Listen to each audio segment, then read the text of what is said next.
were today and everyone were fit, who would you pick at 10 if it weren't Sexton? Ross Byrne probably. Really? So yeah, I'd still start Sexton at 10. We're not sure if that'll be a popular decision. I'm not sure. Sander was the best player in the world, I reckon, in 2018, and he's disappointed me a lot this Six Nations. Best player in the world in 2018. I'd say.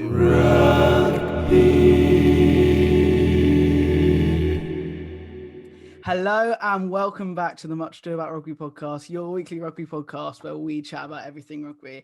Today we have Mark here from Ireland, and Mark is here as part of our Rugby Around the World series, and we're going to be talking to him a little bit about rugby in Ireland, what his experiences have been like, and what is to come from Irish rugby, and some possible lines chat as well. So should be good fun. So I guess to start off with, Mark, if you could just talk us through your rugby experiences so far. What experience do you have in the past? And I know you want to name drop a few people, so That'll come in later, don't worry. Yeah, I'm Mark. So I'm 22. I at university with Macsen at Bath. So I grew up in Belfast. Started rugby when I was about 7 or 8, probably, in club rugby. Then into sort of primary school when you're about 10 or 11. That's when the good stuff starts, the contact. And then, I kept going through school and then sort of concluded my, what was a brilliant rugby career in the end of school, really. Highlights from your rugby career so far. There's so many, Max, and I don't know how to start. We won in under 16s. There's so in Northern Ireland, the way it works, there's sort of the big rugby competitions when you're under 16s and then the sort of 6th year one as well. And we won the under 16s one when I was playing. It was nice. In the whole of Ireland? It was the whole of Ulster, yeah. Oh, really? Nice. Yeah. So all of the rugby is essentially Northern Ireland based. All the competitions will be all Northern Ireland, and then you'll play matches against the Southern Ireland teams, the big sort of, St Michael's, St Mary's, Blackrock, on a sort of ad hoc basis, really, throughout the year. Okay, cool. Well, I guess we want to let's start off with talking a little bit about schools rugby now, seeing as we're on that. So I mean, in the English system, we essentially have schools, 10 or so massive schools that essentially share all the pedigree players on scholarships, etc., etc. I mean, is it similar to that in Ireland, and what's your sort of perception of it? Yeah, I think our school system is slightly different than the English one, where we don't have we don't essentially have private schools. So there's not, the massive scholarships, there's not huge amounts of money going into, buying players from New Zealand to come in that you might have, and, spending a lot of money in the school rugby, but it is still massive.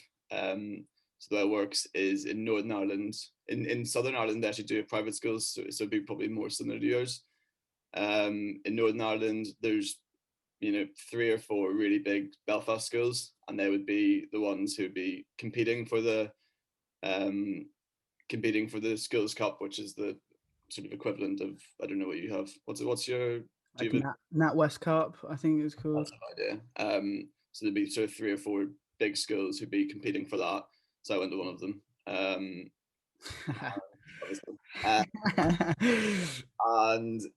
beyond that, there's sort of a few rogue teams who are good, but wouldn't have as much sort of training and access to good coaches that would come in to the big Belfast schools, essentially, as people would go to the Belfast schools to play rugby. So when you start school and you're 11, 12, I think it's probably the same as you, where you pretty much have to play rugby. So in first year, under 12s, we probably had 6 or 7 rugby teams just in my year. And that feeds up to sort of under 16s, where there'll still be 5 or 6 teams, because you have to play rugby or hockey, and no one really wants to play hockey.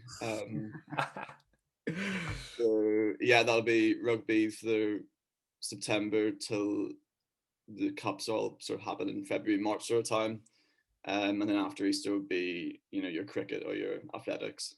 Okay, so it's two terms of rugby then. Yeah, and no football. So we weren't allowed to play football. We didn't have a football team until maybe under 17s or something. Oh wow. So do people play like? So again, Do people play like Gaelic football? Is that like a big thing as well? obviously more down south, and there's obviously in Northern Ireland. You may be aware of the sort of the religious side of things, and the more sort of Southern Irish based Northern Irish schools, the more sort of Catholic leaning schools would play Gaelic.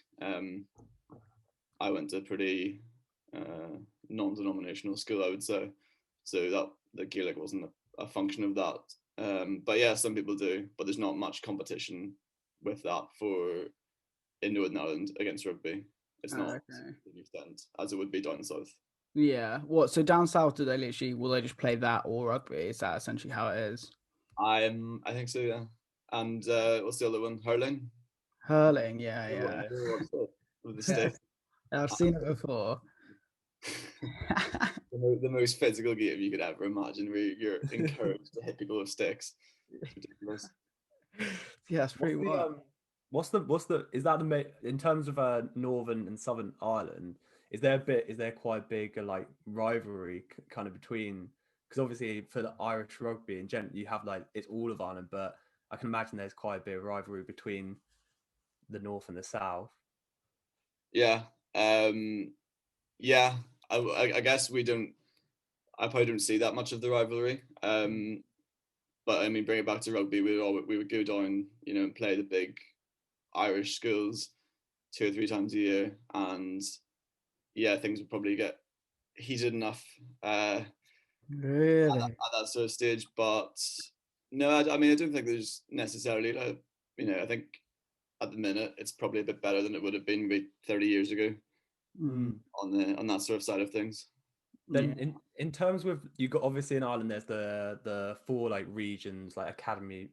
How's it work with the academy setup in terms of that? Yeah. So well, I guess geographically speaking, if you look at obviously there's 4 provinces: Ulster, Munster, Leinster, and Connacht. Northern Ireland is in Ulster, so Northern Ireland is actually smaller geographically than Ulster.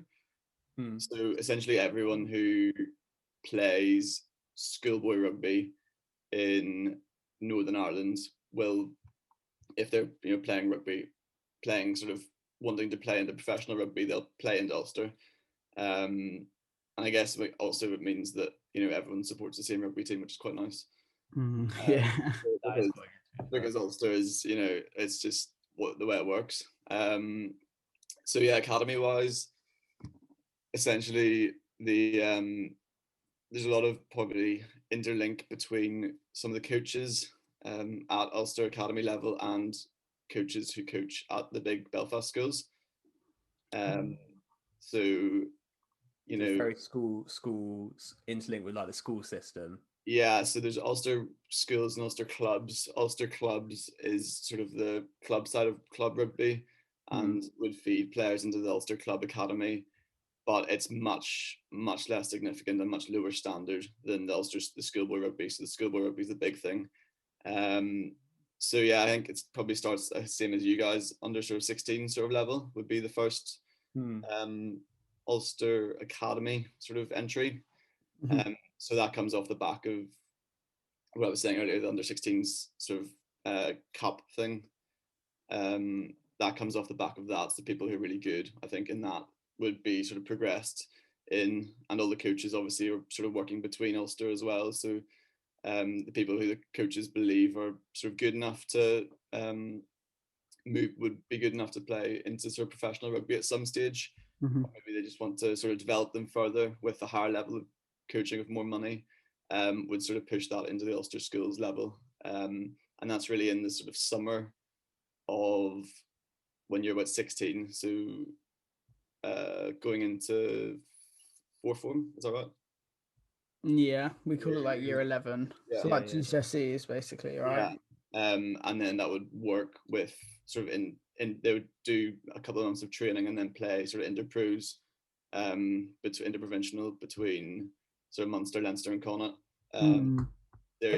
For anyone who doesn't know like Irish rugby, can you explain like what the areas are, like what area? Like obviously Leinster's like Dublin area, Ulster's Belfast, but what about like Munster and Connacht? Yeah, Munster's at the very bottom. So that's your Cork sort Hmm. of thing. Connacht, I couldn't even tell you a city. So random. Sorry, I'm actually from Ireland, but It's more north than the other two, isn't it? Connacht's in the west sort of side of things. Yeah. Ulster's at the very top. Somewhere over there. Somewhere over there. I'd love to. I'm sure there's a big city. I can't for the fucking life of me think of what it is. Yeah, so I imagine it's the same. It works the same way with Leinster, Connacht, and Munster as well. The same sort of academy system. Mm. But as I say, there's quite a lot of interlinking between coaches, and like the coach I had at school is now the assistant coach to Ulster. And Really? yeah, that's a first name drop for you, man. And yeah, you'd have people coming in for sort of skills sessions throughout the week who would be involved in school. You would have Ulster skills coaches coming in throughout the week to do passes and all that good stuff. That's a lot better than what we got. Yeah. We had Dave, who was an old guy. He was a guy who went to our school before he came back. He was our first team head coach. No, that's crazy. I feel like it's much more geared towards schools from what you've said than like I feel like in England is it's more like club focused. So like you'd rarely find someone who is in an academy setup who doesn't play for like a club, if that makes sense. It's actually it's interesting because in Northern Ireland, you're essentially, if you play for a big school, your school probably won't let you play for a club. Really? Yeah, so like we would have sort of old boys. It's the other way around here, where if you're playing for like Harlequins or something, because we've had it where we played some schools and they're better, and we know like they had some like really good players who have gone on, like Marcus Smith, for example. Like I think in like some sevens tournament we were in with Brighton College, and he was same age group as us, but Harlequins didn't let him play. I think it was Harlequins didn't let him play in that just because like they don't want them to get injured. So it's like the other way around for us. I think there is a conflict about that. Yeah, for sure. I mean, I'm pretending as if I was in the sevens team. Mackie, I don't know if you were there. I think that's a good point. I guess because the only club you would go to is Ulster, it probably makes that easier. Yeah. So there's not the same. You wouldn't have the competition. Obviously, people, there's sort of grassroots, smaller rugby clubs who would be, obviously not the same level, not professional, not even semi-professional.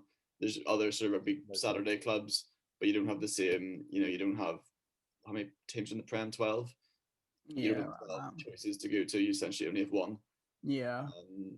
Yeah. Well, in England, they split it down for like counties. So like I know Kent and Essex is Saracens, and they just recruit explicitly from those counties, but it's far less like structured. Like there's not just like 4 schools. There'll literally be like 30. Like all the players will be from like different schools essentially. Like and they'll all just come together. And so it's usually from clubs that they are getting put. I think clubs put forward players sometimes as well. Well, it's normally from county. Oh yeah, that's it. You get put forward into county, then you'll play for like Kent or Essex or whatever, and then like Saracens or whoever will come into your county setup and recruit you from there rather than direct from school. But I think direct from schools, I think that's cooler. You literally have people coach you from the club, which is really cool. Yeah, it's probably quite a nice system. But I guess, as I said, it is easier in Northern Ireland when there's less options.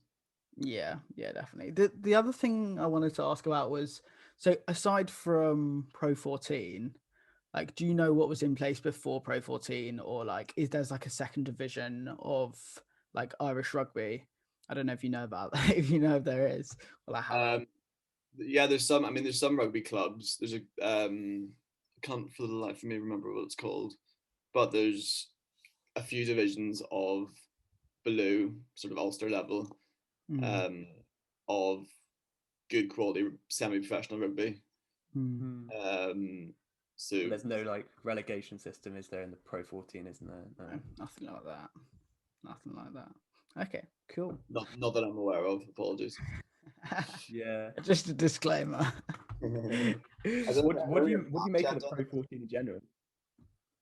What do you make of the Say Pro again? 14? What do you make of the Pro 14 in general? Because like it's a bit of like a weird league because it's like it's just got so many different like clubs from different countries, which you wouldn't really see in like many other sports at all. Yeah. Like, especially and like the fact that the whole of Ireland only has like 4 clubs compared to England, which is like 12 in its top league, is kind of mad. So yeah, Sure. what do you think about Yeah, it's a weird one.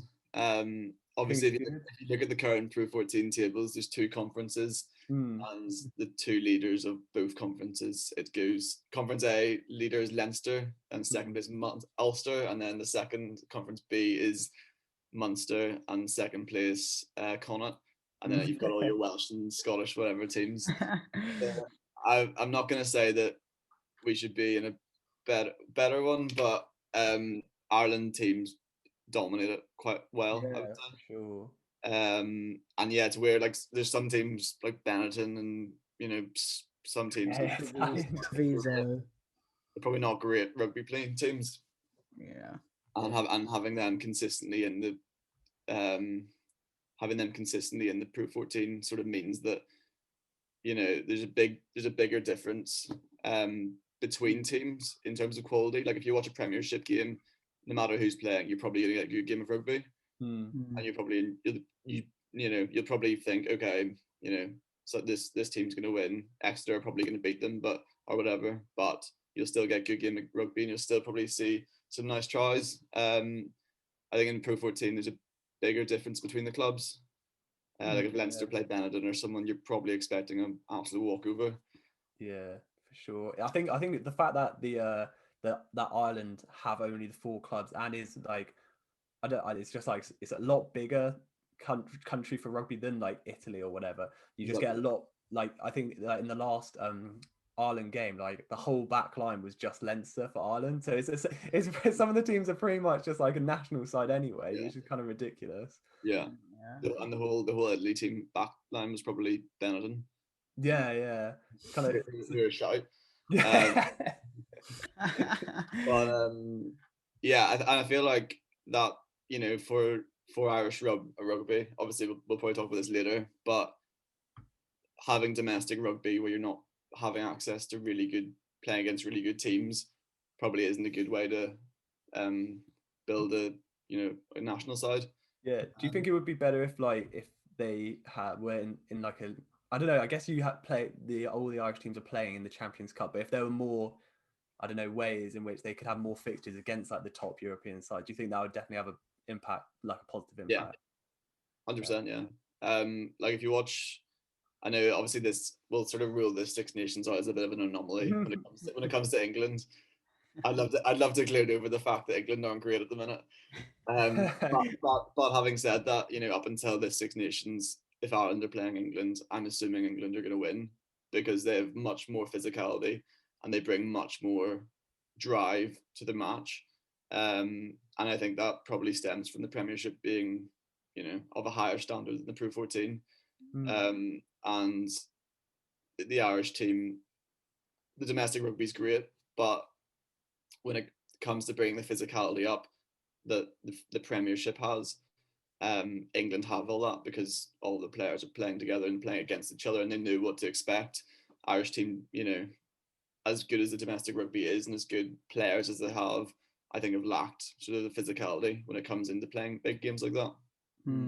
Yeah, I guess you could kind of compare like the Irish setup to like how New Zealand only have 4 teams as well there, but then they also have the whole Mitre 10 Cup of all the all the whatever. And also on that, like in New Zealand, is the Super Rugby is just more competitive.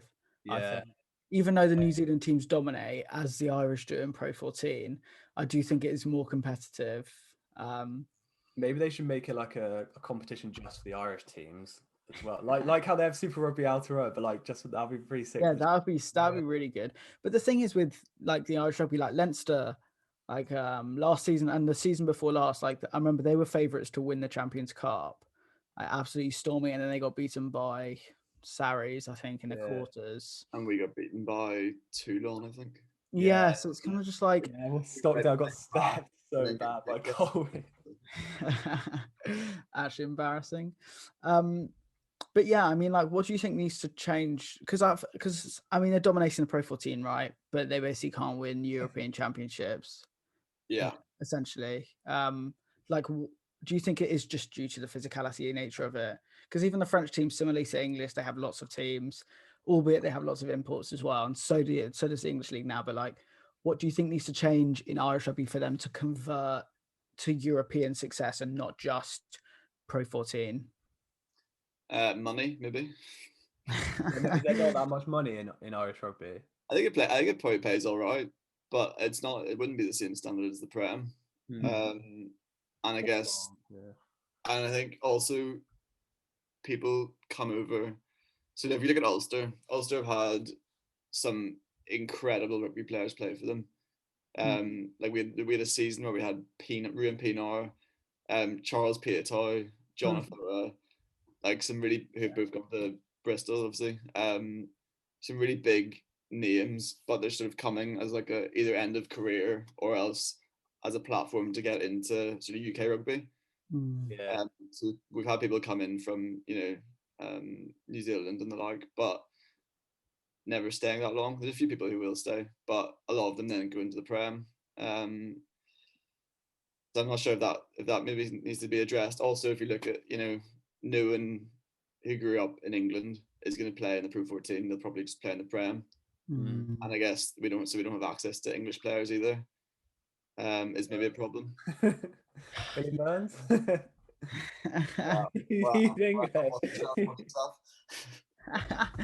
Yeah, I don't like. It's clearly the thing is though, like Irish rugby is clearly breeding a lot of quality Irish players. That's the thing. Yeah. I feel like even though you don't have the imports, it's gonna like the actual Irish players themselves are going to be way better off for it, if that makes sense.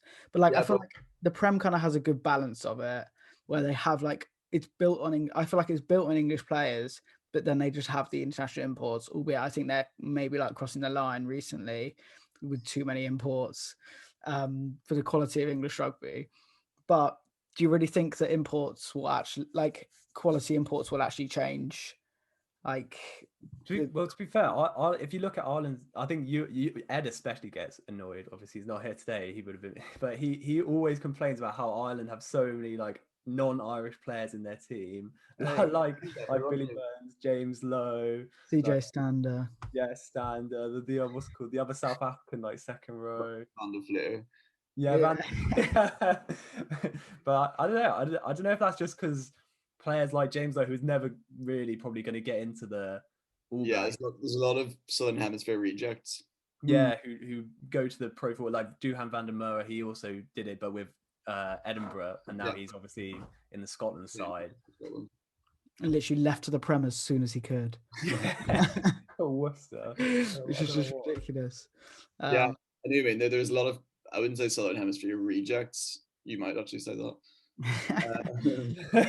But there's a lot of players. You've got also like Gibson Park as well. He's playing well though. He's all right. Yeah, he's all right. I think he's good. So what do you think about the residency laws for rugby? It was 3 years, but it's just changed to 5. Do you think that was a good thing? Is this just for Ireland or is this? I think for everywhere. I think for all across the world, rugby changed it from 3 to 5. Yeah, that's how like James Lowe got hit, because he was just before the cutoff for the 3. I know he hasn't really done much for Ireland. Yeah, I don't think he played that well for Ireland, to be honest. His boot though. He can kick so far. Yeah, what do you think about the residency laws then? I guess it's consistent. It doesn't really make a difference. Yeah. If it's the same for everyone, then it's not gonna change much in terms of comparing teams. But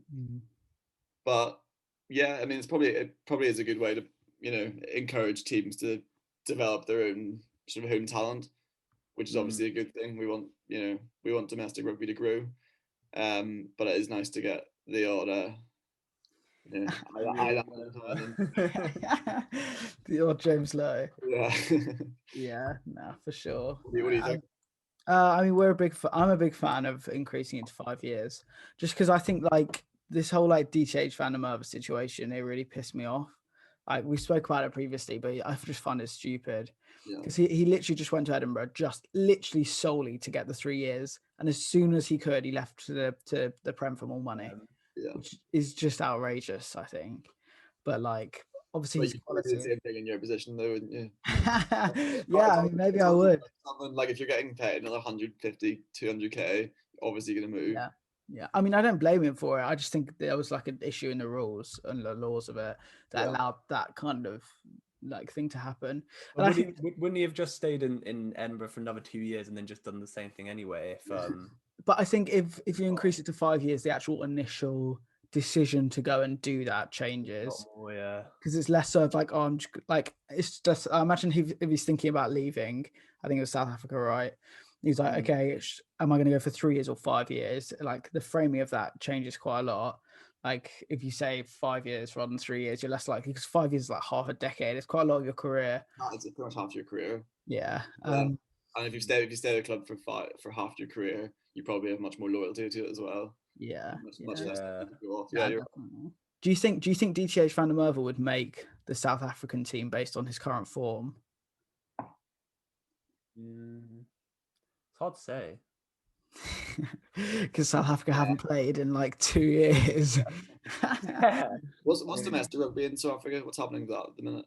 Oh, that's a mess. Like they're half in the Super Rugby and then half in Pro 14, aren't they? Yeah, but the Pro 14 guys, who's the Cheetahs, aren't playing this year because of COVID. Oh, yeah, really? And they suck as well. They're really bad. It's like chuck more crap teams into the Pro 14, why don't you? Like it is just ridiculous. Okay, well, on that note, I think let's move on to the Irish side. We've chatted a little bit about it so far, but I think the first thing we wanted to ask was, obviously a few years ago we saw Ireland beat the All Blacks, which was amazing. Yeah. And then Ireland arguably like had a dip, underperformed in the World Cup, and now are sort of milling along, playing a boring brand of rugby. So, I completely disagree. I do not think it's boring at all. They played class against Italy last week. Huh? They played class against Italy last week. Exactly. Listen to what you just said. Even when they lost to even when they lost in their previous 2 games, I still think they were playing really exciting rugby, way more exciting than England. I mean, how do you assess that whole like thing? Let's first start with like how beat the All Blacks in the dip before the World Cup, and that was a bit of time ago. But how did you assess that at the time? Yeah, I mean, obviously, you know, we had Joe Schmidt in for, I think he was there for 6 years, 2013 to 19, and we won Six Nations in 2014, we won 2015, and then we got Grand Slam Six Nations in 2018. So that's pretty impressive 6 years, and we were probably up to 2018. We were probably one of the best teams in the world, if not the best. And then had a crap World Cup. Yeah, I think Ireland always seem to struggle with World Cups. I don't know why. Despite consistently being one of the top teams in the world, I don't think we've ever made a semi. Have we? Yeah, semis. I think it's semis or something. I just think if that World Cup's 1 year earlier, then Ireland are probably like likely to get to the final or win it. I thought Ireland were going to get to the final in the 2019 World Cup. Yeah, but I can't swear on this, can I? No, you can. Feel free. I've been fucked on by the All Blacks. Yeah, I think it's just a case of like timing, really. Literally just like peaking at the right time. I feel like for so many World Cups, unless you're the All Blacks, when you can win at any time, like it literally just the time is your form peaking at this time. Even for South Africa, like if you remember, they played absolutely they were awful for a number of years, and then they just peaked at the World Cup and won it. Yeah. So did we peak too early then? Did we peak? Yeah, I'd say so. 2 years too early, or 1 year too early. But I guess it's hard to know. It's hard to like sort of hold yourself back to not peak.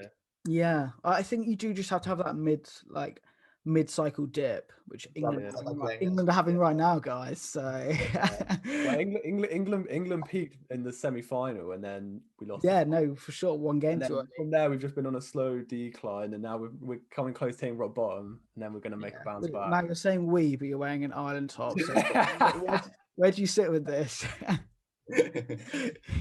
No, I'm an England fan. I'm an England fan. As he wears a 12 to 13-year-old Ireland top. He's got the England top underneath, don't worry. Yeah. Yeah, you just can't see it. I must say no, though, just as a little interlude, watching South Africa beat England in the Rugby World Cup final was so nice. Were you very much for South Africa then? Yeah, so much. Really? But I was also for a good rugby match, which it wasn't. Yeah, it was a tragic rugby match. Anyway, we won't talk about that. I think we did like a whole episode of us like talking about the Rugby World Cup final, but yeah, and obviously ever since the Rugby World Cup, I feel like Ireland have sort of been in like a building phase. So how have you found it so far?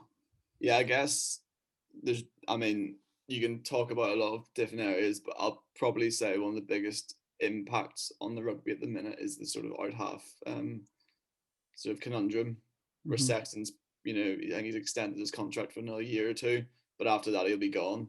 And sort of are the obviously out half, as a former out half. Obviously I think it's an important position, and it probably is the most important position to have a on form fly half playing for you. And once Sexton's not really been on form, he played all right against Italy, but he hasn't been playing that well, and he's coming to the end of his career. And I guess how do we extend after that? And then looking at the domestic side of things in Ulster, you've got Billy Burns. In Munster, you've got Carberry's back from injury, which is good because Carberry's a class 10, and I think he'll probably be stepping up. What about Ross Byrne? You've got Ross Byrne, you've got Jack Hardy as well at Connacht. I think Carberry will be taking the spot. I think the fact that he was injured with an ankle for a year or so, I think the fact that he's just got back from injury a few weeks, maybe a month or two ago, is gonna probably take a lot of pressure off the coaches, and they'll be a bit more relieved now than they were. But you've also the issue is you've also got Paddy Jackson, who's probably one of the best out halves in the UK at the minute. But he can't play for Ireland, essentially. Mark, what would you do if, because for me personally in this situation, they should just sack Sexton off and just try and play with something new moving into like the next 4 years, really, and just actually try and build something for the next World Cup. Like for me, a game with Sexton playing 10 is just a bit of a waste for Ireland, because like they're not adding anything new. Yeah. So who would you like if it were today and everyone were fit? Who would you like pick at 10 if it weren't Sexton? Ross Byrne probably.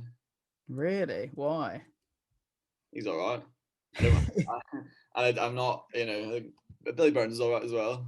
But I still think Sexton is like a league above. Even if he's not playing well, I still think he's a better 10 than the other two. Yeah, that's the problem.